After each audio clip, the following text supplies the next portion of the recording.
हमारा ये ब्रह्मांड जिसमें कई सारे रहस्य हैं और इन्हीं रहस्यों को सुलझाने के लिए हम इंसान अंतरिक्ष में हो रही हर गतिविधि पर नज़र रखते हैं। क्या आप मैटर के बारे में जानते हैं? अभी तक हम इंसान अणु, परमाणु, सितारे, आकाशगंगा, ग्रह इत्यादि को ही मैटर की श्रेणी में मानते थे, पर ऐसा नहीं है। इस ब्रह्मांड में दिखाई देने वाला मैटर तो सिर्फ एक छोटा सा अंश है। इसके अलावा हमारे ब्रह्मांड में अधिकतर अंश अदृश्य मैटर का है। और अगर साइंटिस्ट्स की माने तो उन्होंने ये बताया कि हमारा ये ब्रह्मांड 27% डार्क मैटर और 68% डार्क एनर्जी से बना है। इसके अलावा इसमें दिखाई देने वाला मैटर तो सिर्फ 5% ही है। आज की इस एपिसोड में हम जानेंगे इस ब्रह्मांड की एक अनसॉल्व्ड मिस्ट्री डार्क मैटर के बारे में।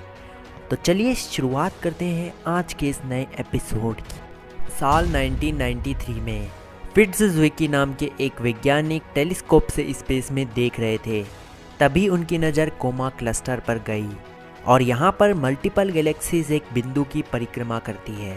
और उन्होंने कोमा क्लस्टर में ये देखा कि उस बिंदु से दूर की गैलेक्सी भी तेज गति से उसकी परिक्रमा कर रही है। ज़्विकी ये बात समझ नहीं पाए कि ऐसा कैसे हो सकता है, क्योंकि जितना हम इस ब्रह्मांड को जान पाएँ उस हिसाब से किसी भी केंद्र या ऑब्जेक्ट के नज़दीक की चीज़ तेज गति से उसकी परिक्रमा कर सकती है, पर दूर का ऑब्जेक्ट उस केंद्र की ज़्यादा तेज़ी से परिक्रमा नहीं कर सकता। और अगर ऐसा होगा तो ज़्यादा गति और कम गुरुत्वाकर्षण के कारण वह ऑब्जेक्ट उस समूह से दूर हो जाएगा। और ज़्विकी के अनुसार उस केंद्र के सबसे पास और सबसे दूर की गैलेक्सीज की गति समान थी, और जिस प्रकार से ये गैलेक्सीज गति कर रही थी उस हिसाब से तो इस गैलेक्सी को उस समूह से दूर हो जाना चाहिए था, पर फिर भी ये इतनी ज़्यादा तेज गति से परिक्रमा कर रही थी। इसके बाद उन्होंने निष्कर्ष में ये कहा कि इन गैलेक्सीज के बीच एक अदृश्य पदार्थ है जो इन गैलेक्सीज को आपस में बांधे रखता है, और इसी अदृश्य पदार्थ को फिट्ज़विकी ने कहा द डार्क मैटर। पर जैसे ही फिट्ज़विकी ने लोगों को इस डार्क मैटर के बारे में बताया तो किसी ने भी इस बात पर यकीन नहीं किया, और किसी ने भी नहीं माना कि जो भी चीज़ वो इस ब्रह्मांड में देख रहे हैं वो सिर्फ इस ब्रह्मांड का 5% हिस्सा है। इसके बाद रूबिन नामक वैज्ञानिक ने भी डार्क मैटर के होने की बात कही। पहले तो रूबिन की इस खोज को किसी ने गंभीरता से नहीं लिया, लेकिन बाद में अन्य खगोलविदों ने भी इस पर रिसर्च की और फिर डार्क मैटर के अस्तित्व को स्वीकार लिया गया। पर डार्क मैटर के अस्तित्व को स्वीकारते ही कई सारे सवाल उठे, जैसे कि डार्क मैटर किस चीज़ से बना है, और जिस प्रकार कई पार्टिकल्स मिलकर दृश्य ब्रह्मांड का निर्माण करते हैं उसी प्रकार डार्क मैटर का भी कोई खास पार्टिकल है। इसी के साथ ये भी सवाल उठा कि क्या डार्क मैटर किसी भौतिक वस्तु पर प्रभाव डाल सकते हैं, और अगर ऐसा हुआ तो हमारे दृश्य ब्रह्मांड के बीच में कई सारे अदृश्य ब्रह्मांड भी मौजूद हो सकते हैं। इन सभी सवालों के जवाब उस समय भी हमारे पास नहीं थे और अभी भी नहीं है, लेकिन हम डार्क मैटर के बारे में काफ़ी ज़्यादा जान पाए हैं।